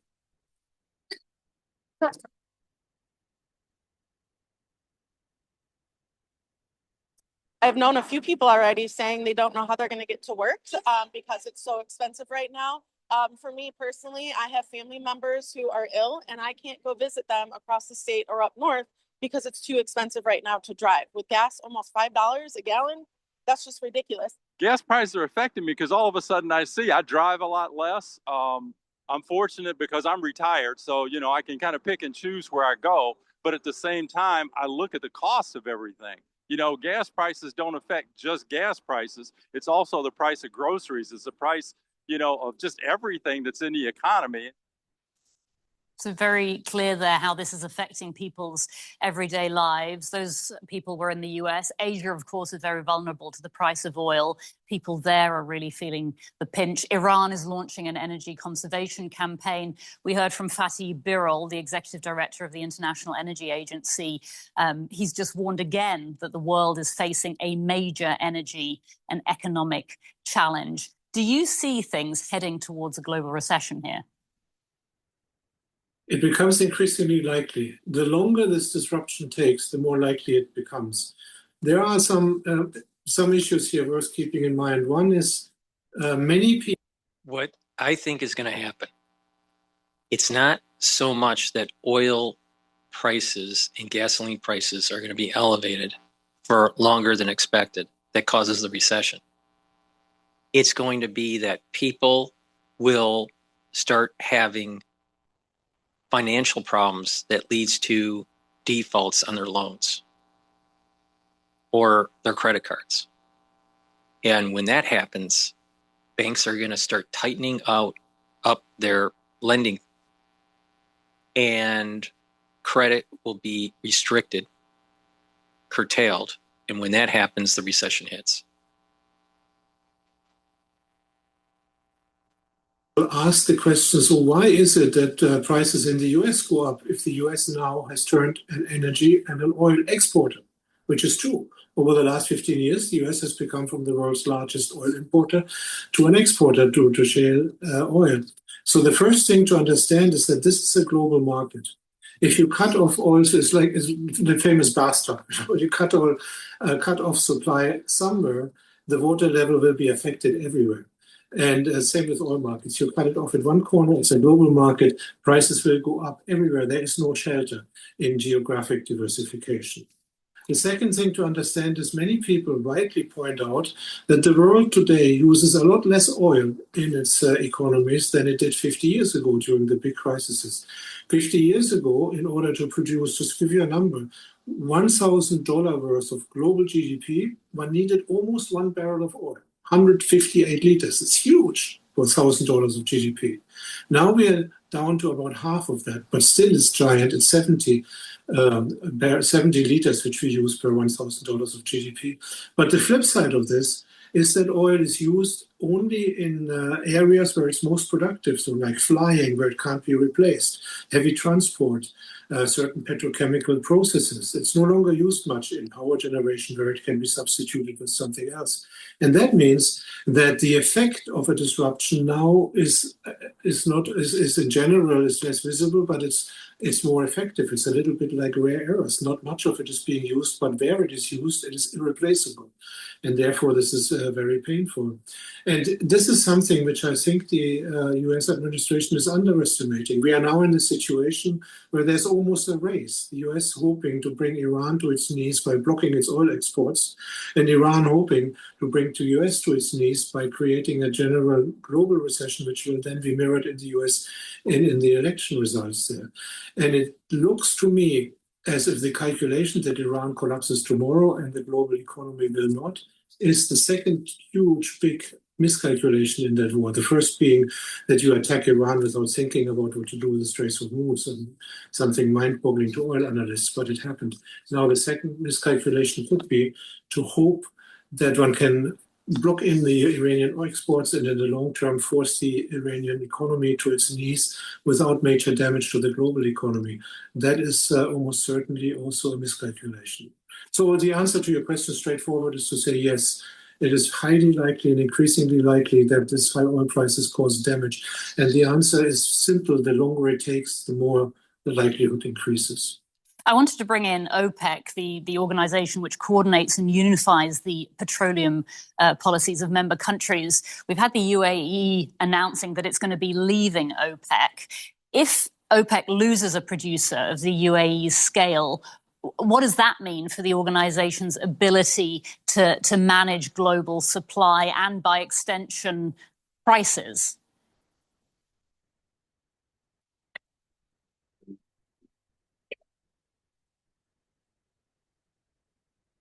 At the moment where we have a shortage of oil and a shortage of supplies, it will not be visible. It doesn't make any difference because at the moment the problem is how to get more oil. It will make a difference for OPEC when we are back in normal times where we have, as I said initially, an excess supply of oil. Actually, there is too much oil in the world in terms of what we are able to produce. The disruption we are seeing is not running out of oil. The disruption we are seeing is a disruption of transport. And it's important to understand the motive of the UAE behind leaving OPEC. Most of the discussion now concentrates on because they were more affected by the war than any other country in the region, bar Israel, because they were attacked very heavily by Iran, because they had ongoing disputes with Saudi Arabia, all sorts of short-term considerations here. But there is a long-term strategic reason for the UAE to do what it is doing. And that is that most observers agree that very likely, for the first time ever, global oil demand will reach a plateau or peak and even start to decline in about 10 to 15 years' time. Oil markets have always been growing. And now if that changes, then the whole game of the global oil market will change in a straightforward way. If you have a market which shrinks because oil demand starts to go down, then for any oil exporter, in order to keep at least his export volume stable, he needs to increase market share. By definition, the market gets smaller. You want to sell the same amount in this market. You need to increase the share of the market you have. How do you do this normally? By price competition. So this looks like if we move into an age where oil is not only abundant, but where producers have to compete on price against each other, a race to the bottom. And no cartel, which is not controlling the whole market, and OPEC only controls half of the market, 50%. No cartel can protect its members from that. And in particular, in times like that, the cheap producer will be king. The cheap producers are sitting in the Gulf of Arabia, in the GCC, UAE, Saudi Arabia, Kuwait. These countries will suffer the most from OPEC having quotas in place. And that's why the UAE left, because they saw the signs. They also knew if they do it right now, there will be no big discussion, there will be no immediate impact.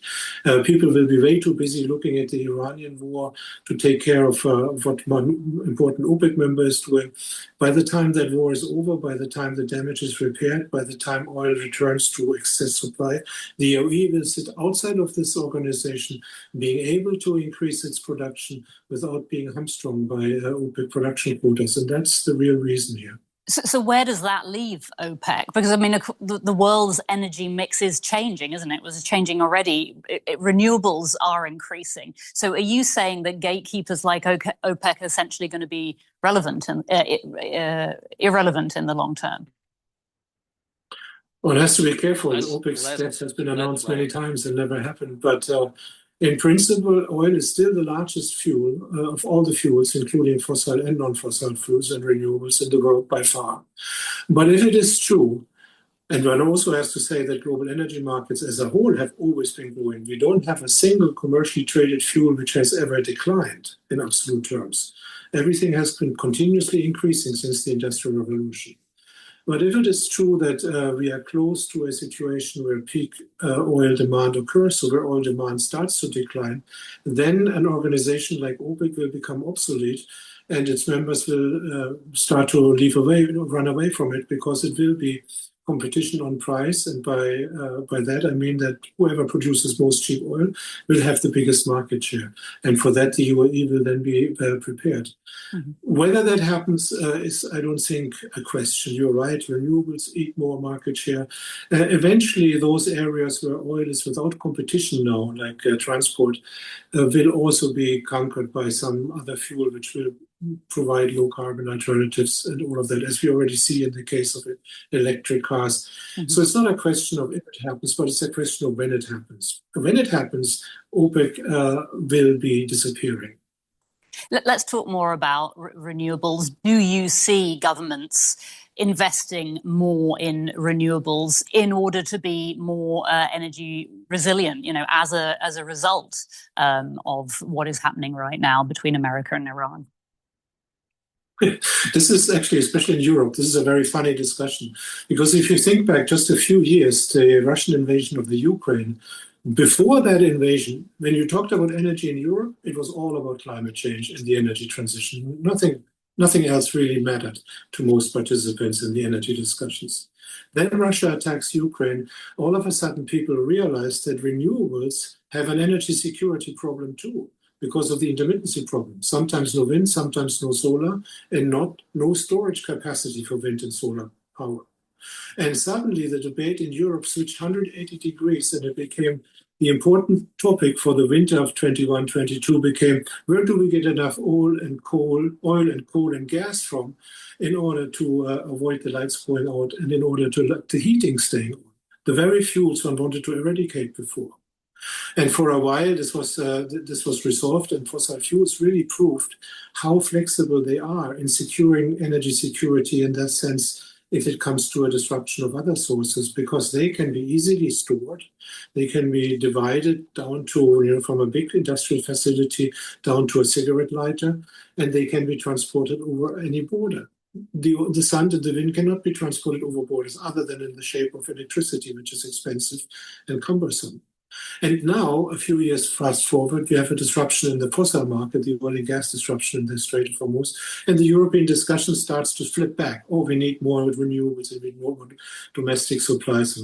The truth of the matter is, neither of them alone, fossils or renewables, can generate complete energy security. Nothing can generate complete energy security. The answer to solving the problem of energy security is one which Churchill has given 100 years ago, when he said, the answer to the energy security problem lies in diversity, and in diversity alone, meaning you need all of the above, and you need it from many geographic locations. And there's, of course, another problem on the horizon. As the globalization process stalls, and as trades and tariffs and all the wars which we're seeing fragment the globalization of economies, the integration of economies, it becomes harder for countries like European countries who don't have many resources on their own to guarantee that the lights stay on and that driving can be continued. And the task of developing alternatives which can be produced in-house, like renewables, becomes bigger and bigger. But right now, we are not there yet. We cannot switch to renewables 100% because we cannot store these energies. Talking about diversity, which is what you just mentioned, Trump doesn't believe in diversity, though, does he? He doesn't believe in renewables. And there's a lot of companies out there that are tied to VCs and even some private equity that are working on that problem of storage of electricity through renewables, solar power, wind, right, and being able to store. So there's different companies doing different techniques for building these storage capacities, these batteries, to be able to keep the flow of energy stable when needed. All right. But you're still talking 10, 20 years out before this is mainstream. So anytime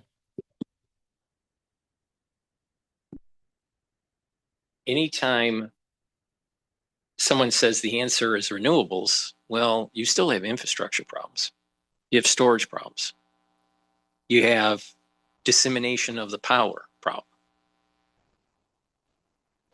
So oil and fossil fuels is going to be here for a long time. He wants to export US oil.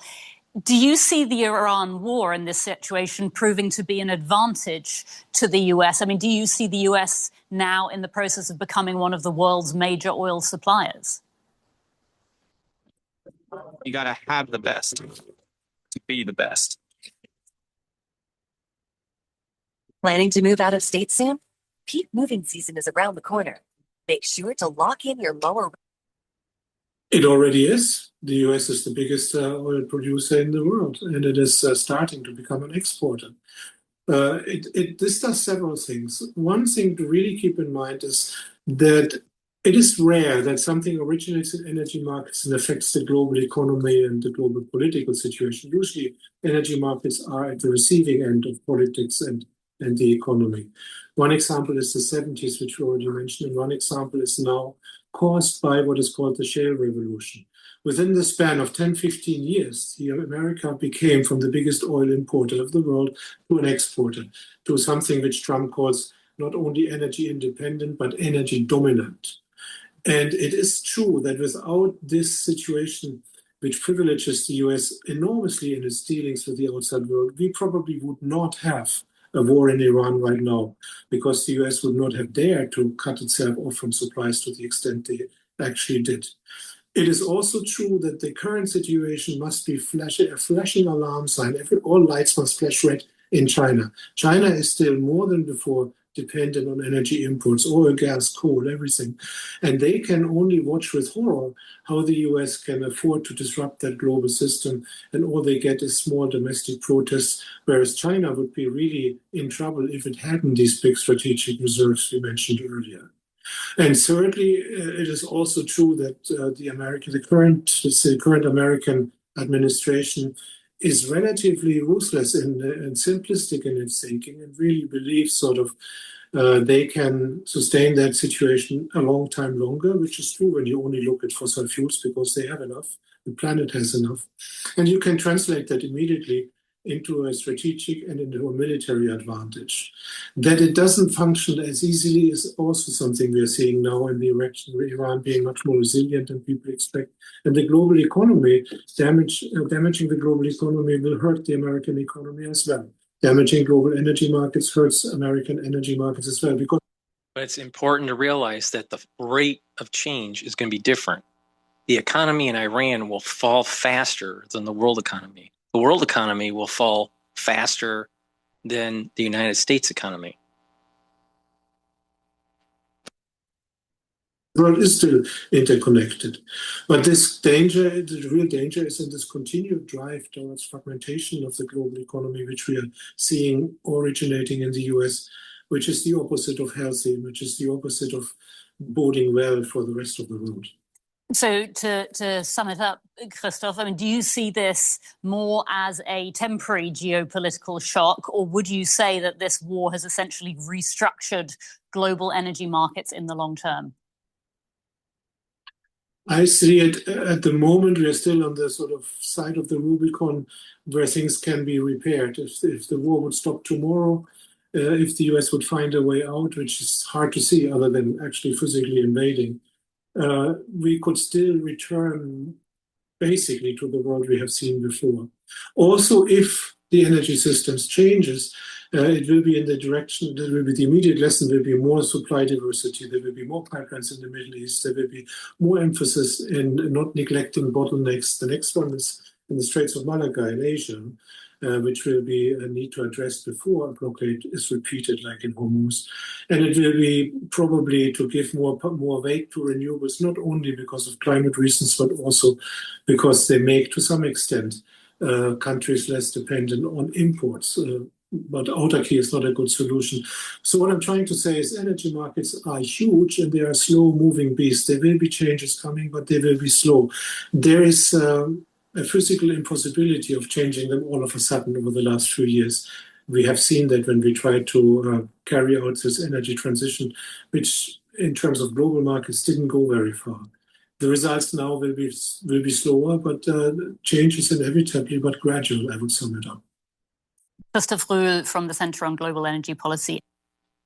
I think also another important feature is the resilience or lack of resilience of the American in their spending power. It is pretty amazing that we're at an all-time high for the S&P 500 with this oil shock. All right. I don't think many experts would have said that. Now, I still have a price target for the S&P 500 at 7,400 to 7,800. I might move my target a little bit up closer to 8,000 by year end. All right. So, but equities are doing pretty well. But the question is can it continue? A lot of people are buying the dip, the way they should be. And, the stock is moving forward. And I think we're getting closer to the point where actually the retail investor can keep the market buoyant compared to the institutional investor. Now, institutional investing is still very large, but the power of the retail investor now is it's starting to get stronger. And so when you have institutional investors thinking that there's going to be a downdraft for the S&P 500, but it doesn't materialize because you have the retail investor coming in to fight it and buying the dip. So it's keeping it buoyant. So how long can this last? I don't know. I don't think anyone knows. So I think that's also to keep that in mind. Well, what I'm going to do is start. I want to go into Jack Keen's perspective on what's going on with the war here. But before we do, please go to my store, the-studio-reykjavik.com, and get the structural nano silver gel. You can get it in two different ways. You can get it in the tube form or in the quick dispenser form. Use in the same way. You can apply it on your skin daily for a topical daily treatment. You can put it on a cut, an abrasion, or a minor burn to help to heal it quicker, about 1/3 of the time quicker. And if you're not feeling well because of the cold season, put it on your hands, around your mouth, around your eyes, around your nose, around your ears. Lightly coat your nostrils. It'll stay active for 5.5 hours. It's very high quality structural nanosilver gel. You should have some at home. You never know when you need it. Also have some at work. You never know when you need it. It's really important. And like I said, it's dual purpose. Heirloom barley. Heirloom barley will help to detoxify your body, reduce inflammation, and soak up free radicals with superoxide dismutase.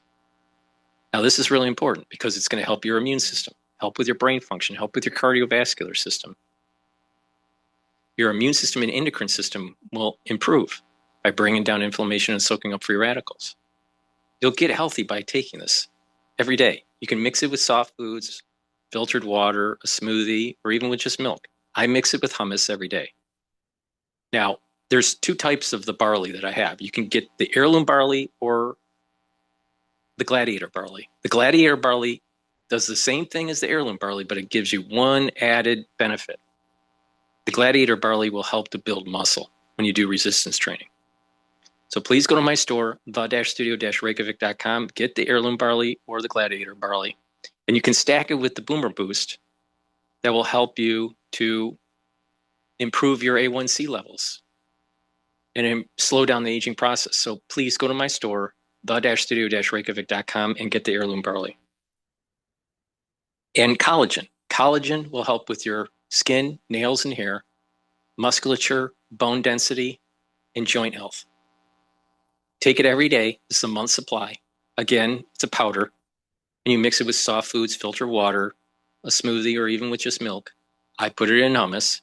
So please go to my store and get the collagen. It's a high quality product, and you can stack it with the collagen. And what this will do is remodel your joints. If you have arthritis or a sports injury, take this every day. And what this will do is help to remodel the actual cartilage and rebuild the cushioning of the joint. It'll help to reduce joint erosion and help to block the pathway that produces inflammation. So please go to my store, get the collagen. It's a great supplement to help to reduce osteoarthritis and help to remodel a sports injury, and stack it with the collagen for max benefit.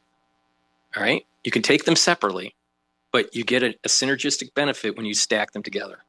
So please go to my store, the-studio-reykjavik.com. You spend $100 or more, you get a free gift until supplies last. And make sure you use discount 5 and you get $5 off. I also have structural nanosilver soaps that are in stock. You can get it in peppermint. It's very high quality. It'll help to cleanse your pores. Use it every day. And because it has structural nanosilver, it also helps to neutralize. A very high quality soap. And structural nanosilver toothpaste. This will whiten your teeth, freshen your breath, reduce inflammation at the gum line, and with good oral hygiene, you're improving your cardiovascular health and your valvular health. That's super important. And because this has the structural nanosilver, it'll help to neutralize. This toothpaste has no fluoride. It's a very high quality toothpaste that you should be taking every day, especially during the cold season. Why? Because it has structural nanosilver. So please go to my store, the-studio-reykjavik.com. And vitamin D3. Vitamin D3 is a gene expression cofactor that'll help to absorb calcium. If you do resistance training, it's going to help to build denser bone. Vitamin D3 also helps your cardiovascular health. And vitamin D3 helps to get rid of cells that need to go into apoptosis if they're infected. Super important, especially during the cold season. You should be taking vitamin D3 every day. And vitamin D3 at higher doses with doing light resistance training can remodel osteoarthritis and reduce it. And super strong relief. Super strong relief will help to reduce pain or eliminate pain. Now, if you have a bruise, sprain, a pulled muscle, even tension headaches, and osteoarthritis, apply this on the skin, and within about 90 seconds, the pain is diminished or eliminated. Now, for tension headaches, put it around your shoulders and neck and your temples and forehead to help to reduce that tension headache. So please go to my store and get the super strong relief. This is great for sports injuries and osteoarthritis. So please go to my store, the-studio-reykjavik.com. Now let's listen into General King. Honey, look who's here. Heard you got a new deck. Wow, is that our deck? Yeah, it's a deck warming gift. Took several hours to get the icing right. With decorators, the neighbors will notice. Decorators stand out. Did you know Fabletics just launched a denim line? Denim. Athletics now has denim. Real denim. That's right. Welcome back. Good Thursday morning, everybody. Thanks so much for joining us this morning. I'm Maria Bartiromo, and it is Thursday, April 30th. It is 8:02 on the East Coast. Federal Reserve Chairman nominee Kevin Warsh cleared a key hurdle this week to lead the central bank after the Senate Banking Committee advanced his nomination yesterday. A full confirmation vote is expected the week of May 11th, as I reported earlier. Outgoing Fed Chair Jay Powell spoke at the final policy meeting as chairman yesterday, saying he's going to stay on the Fed board even after stepping down as chairman. Watch. After my term as chair ends on May 15, I will continue to serve as a governor for a period of time to be determined. I plan to keep a low profile as a governor. There's only ever one chair of the Federal Reserve Board. When Kevin Warsh is confirmed and sworn in, he will be that chair. Joining me now is South Carolina Senator Tim Scott. He is the chairman of the Senate Banking Committee. Senator, it's great to have you this morning. Thank you so much for being here. Good morning, Maria. Good to be with you. And should we expect a full Senate vote and a confirmation the week of May 11th? Absolutely. We should certainly expect it within the first 2 weeks that we're back in May. It's great news for the American people. We're finally going to have a Fed that's independent, focusing more on interest rates than they are on politics and climate change. So it's refreshing to see Kevin Warsh come in and take over at the Fed. We're excited about that. Yeah. So what do you want his priorities to be? I mean, this morning we've been talking about the state of the economy, Senator. And, you know, even with this war and the spike in oil, you've got this economy chugging along. Scott Bessent told me a couple of weeks ago he would still expect 2% plus economic growth. Jay Powell yesterday said consumer spending is staying strong. What strikes you most right now about the economic backdrop, the macro story? Well, I think we have a very healthy economy because of President Trump. We have to look back at the Biden years. Remember, 9% inflation, interest rates went in the same direction. The great news is the last 15, 16 months, President Trump has pulled a miracle. We finally have a healthy, strong economy going in the right direction. Oh, this video is way too long. I apologize. I thought this was a clip and this is like an hour-long show. No, I don't want to play this. I was waiting for General Keane to pop up. So let's take a look at something else here. I apologize for that.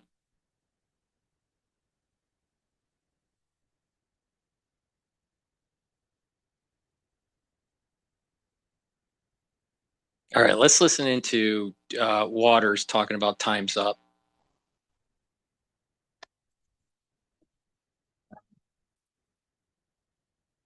With Iran. Fox News alert, the commander-in-chief's just been presented military options that would knock the snot out of the enemy. Do we want to go and just blast the hell out of them and finish him forever, or do we want to try and make a deal? I mean, those are the options. Do you want to go blast the hell out of them? I prefer not. On a human basis, I prefer not, but that's the option. Yesterday, the president spent the afternoon consulting his top national security team in the Situation Room. Vance, Rubio, Hegseth, and the CIA director all there. As CENTCOM Commander Admiral Brad Cooper and General Raisin Kane briefed them on strike packages for one final blow. The session lasted 45 minutes. He was reportedly presented with strike options on infrastructure, a ground assault on the Strait, and an uranium extraction. But the commander-in-chief keeping his cards close to his vest. If you're not using a business travel platform like Navan, you're really missing out. Hi, I'm Ellie, and I'm the people of... Are you considering new strikes on Iran? Why would I tell you that? The war just hit day 60, and the press is telling the president, time's up. Mr. President, it's day 60. Are you going to seek congressional authorization for... Well, no other country has ever done it. It's never been, as you know, most people consider it totally unconstitutional. Also, we had a ceasefire, so that gives you additional time. But no other country's done it. We're in the midst of a big victory. This is a victory like we haven't had since Venezuela. Trump sent a letter to Congress today telling him no need for an extension. The ceasefire's already terminated the war. Hegseth and General Kane have spent all week on the Hill, testifying and briefing senators behind closed doors. Of course, Dickie B's already leaking. I do have the impression from some of the briefings that I have received, as well as other sources, that an imminent military strike is very much on the table, which is deeply disturbing. What about classified? Does Dick Blumenthal not understand? Anyway, the firepower we have in the region isn't a secret. After a 3-week timeout, CENTCOM now has twice the amount of combat power that it did at the start of the war. We have 3 carriers in theater, all assets in pre-strike position. Our sailors aboard the USS John Finn, a guided missile destroyer, have been conducting live fire exercises in the Indian Ocean. They're ready and lethal. Now the Super Stallion is in the region. It's one of the largest and heaviest lift choppers in our arsenal. Here it is preparing to land on the USS Tripoli. Retired 4-star General Jack Keane says it's time to finish the job.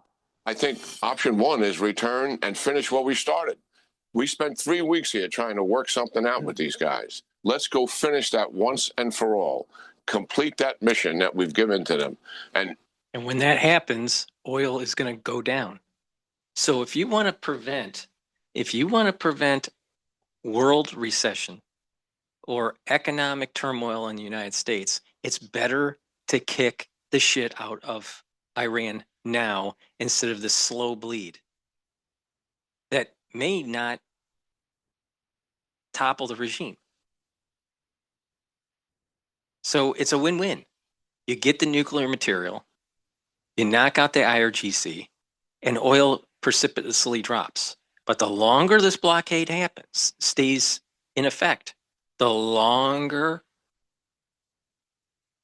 people will start to suffer, and the increased probability of a world recession increases. So it's really important to just get the job done.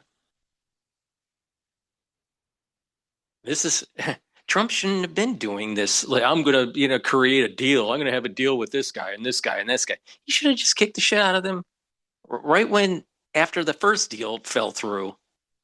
And this is where Trump failed.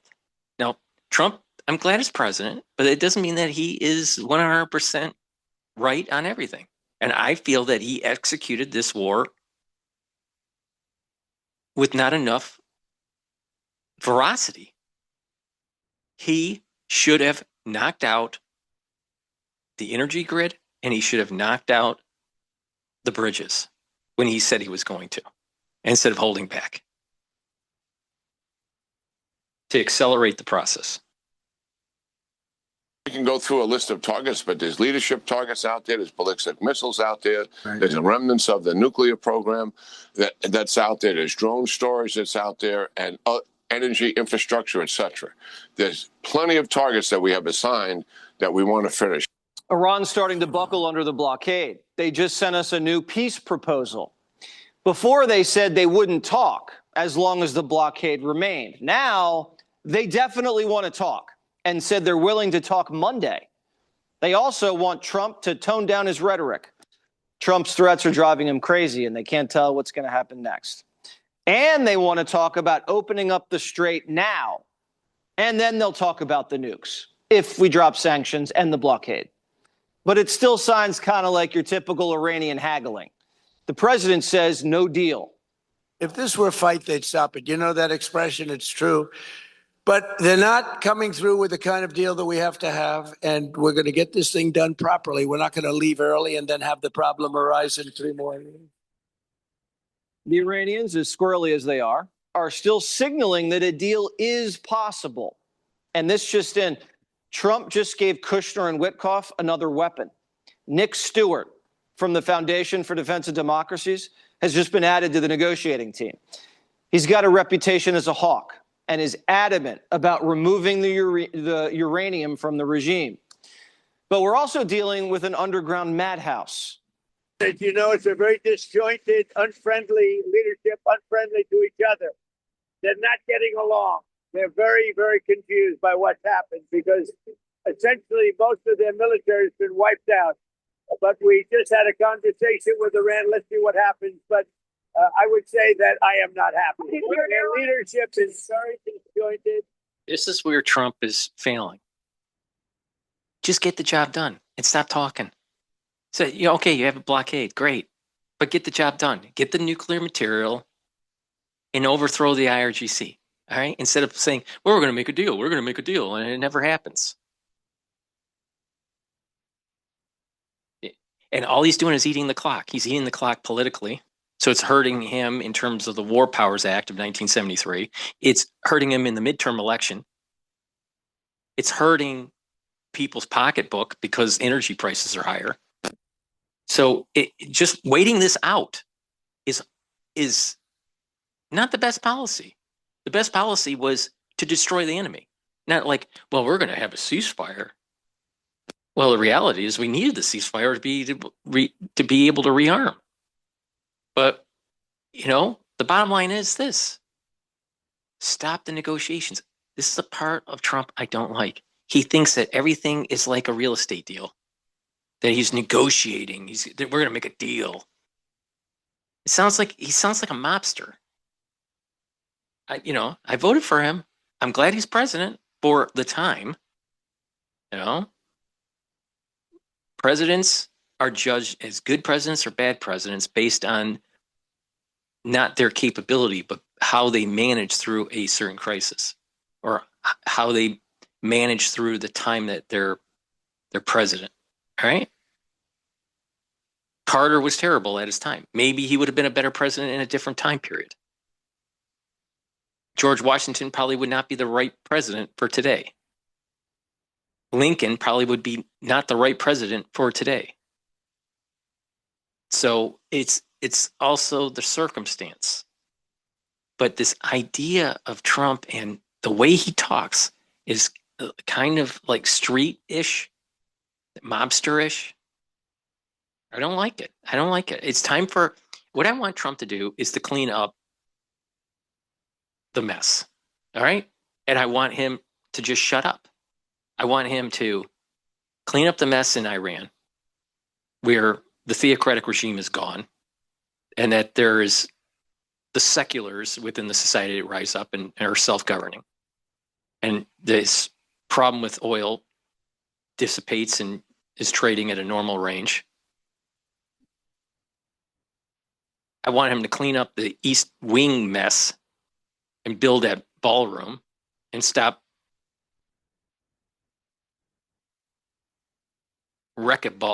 using a wrecking ball on everything.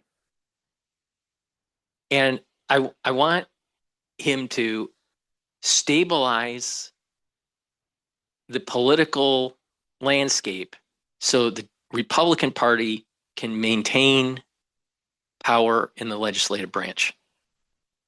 And then I want him to shut up after that. I want him to just write out his last 2 years as president and just shut up.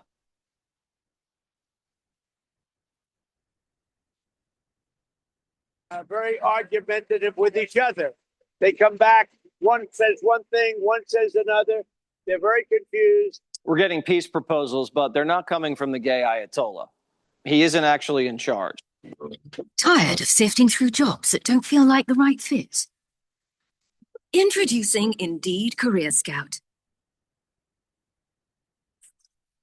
Find the job that's right for you.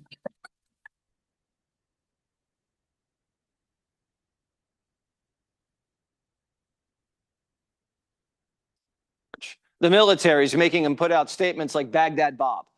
No Lips says our bases are paper tigers. Okay, Lips.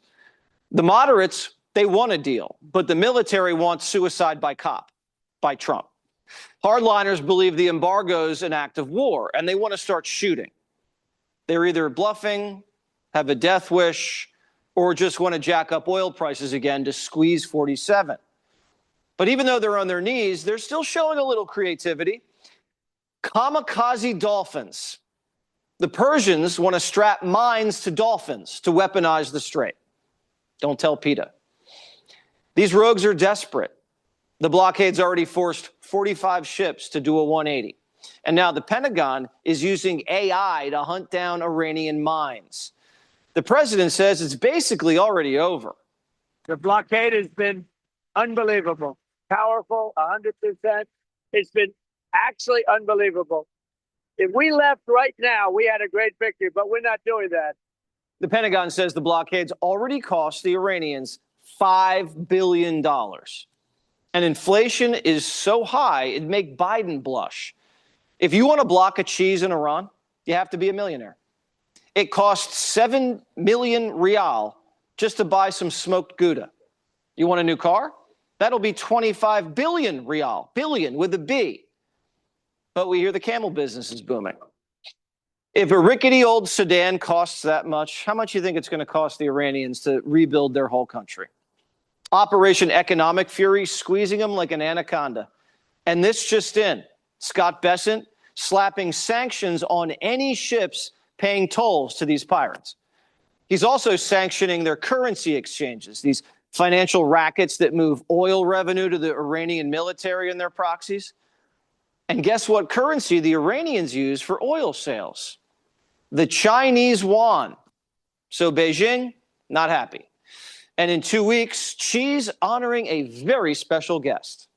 Will you accept your China trip given the blockade? China, it's going to be amazing. The visit with China and Chairman Xi, that's going to be great. We have the trip with China coming up. And I think it'll be an amazing event. If we don't have a deal in 2 weeks, the president's going to be sitting across the room from the Chi-Coms with the blockade still in full effect. And it's maybe going to force Xi's hand. It could really give the Oil futures are suggesting that there's not going to be a resolution in the Strait of Hormuz. So Trump is going to probably be facing President Xi with a blockade. And that's going to hurt the Chinese because they need oil from the Middle East. A diplomatic opportunity to nudge the Ayatollah to the table and look like a serious world power because the embargo is blocking his cheap supply of illicit Persian oil. And the other tankers headed towards China, they're all getting scared of getting seized. They're playing cat and mouse with the 7th Fleet, taking longer and pricier routes. Now, while we're sticking up Xi's favorite gas station, we have them surrounded. Marine scouts are conducting live fire training in South Korea with 50 caliber rifles. Our Philippine allies have also been with us. U.S. Marines have been training shoulder to shoulder. U.S. Special Forces have been executing parachute operations with our Filipino friends. The Japanese are also inching closer. For the first time, the Japanese Army's highest operational command unit, alongside the U.S. Marines, are doing drills on southwestern islands near Taiwan. If you're China, it's a little too close for comfort. In a year, we've kicked them out of South America, the Middle East, and now we're just hanging next door with loaded rifles. The U.S. dollar is dominant, and Venezuela was a home run. Chevron says America's making mucho dinero. Venezuelan government seems to be very interested in more U.S. investment in the country. A number of different companies have been down there taking a look at things. This would be good for Venezuela. It'd be good for the United States. Exxon and ConocoPhillips are also back in Venezuela. They said it would never happen, and they were all wrong. Once Trump sticks the landing in Iran, the president guarantees a golden age. There is so much oil out there. It's pent up. It's locked up in the Strait of Hormuz, a beautiful place. It's, I think they have close to 400 ships loaded up with oil. These people tried to hold up our country for years and years, the world, by closing up the Strait of Hormuz. When all of that stuff comes out, you're going to see prices dropping on gasoline like you've never seen. Gas prices are high. There's no doubt about it. But he's promising relief right around the corner. You just have to trust him to keep his word. The president knew Operation Epic Fury was a risk, but he says it was worth it. I did something that was, I don't know, foolish, brave, but it was smart. I would do it again, but I thought the numbers would be much worse. I thought the stock market would go down much more. I thought the oil prices would go up much more. I said, but we have no choice. Whether it does or doesn't, I have to do what's right. Today, new all-time highs for the S&P and NASDAQ, and oil prices down over $10 for midweek. So far, the base is all in. We're in a war because I think you would agree we cannot let lunatics have a nuclear weapon. Do you agree? Whoa.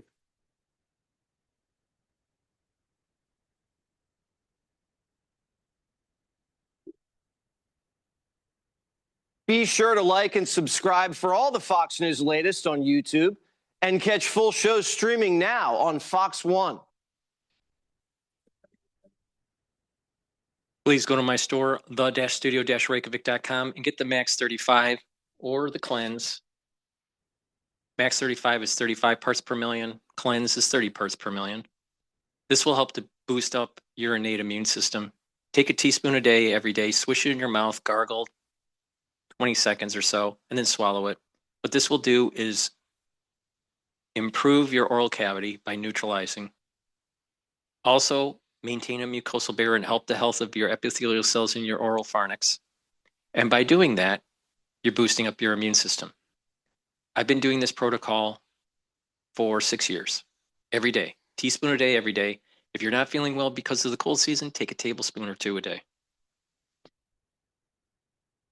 And also, I have structural nano silver lozenges and drops. You can get it in orange splash with vitamin C, Manuka honey.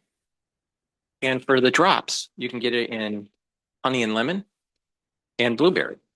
Not blueberry, cherry flavor. So please go to my store, get a few bags for your household. They're perfect for the allergy season and also the cold season. And if you're cleaning in your home and you're surrounded by dust because you're cleaning the basement or the garage, or you're outside in the garden and you're exposed to antigens, take the drops and the lozenges. It help to soothe your throat. And it helps to neutralize because it's a structural nanosilver. It's really important to take once you start having that throat irritation. So please go to my store, the-studio-reykjavik.com. And again, those lozenges and drops are perfect for the allergy season. So please go to my store, use discount 5. You get $5 off any order. If you spend $100 or more, you get a free gift until supplies last. It's the-studio-reykjavik.com. This is the end of my broadcast. Thank you for joining. Please make sure you subscribe to my channels and hit the like button when you're watching the videos. Share the links and go to my store and get the great supplements that I offer. And by following my protocol, you'll slow down the aging process and get healthy. Thank you for listening and have a nice day.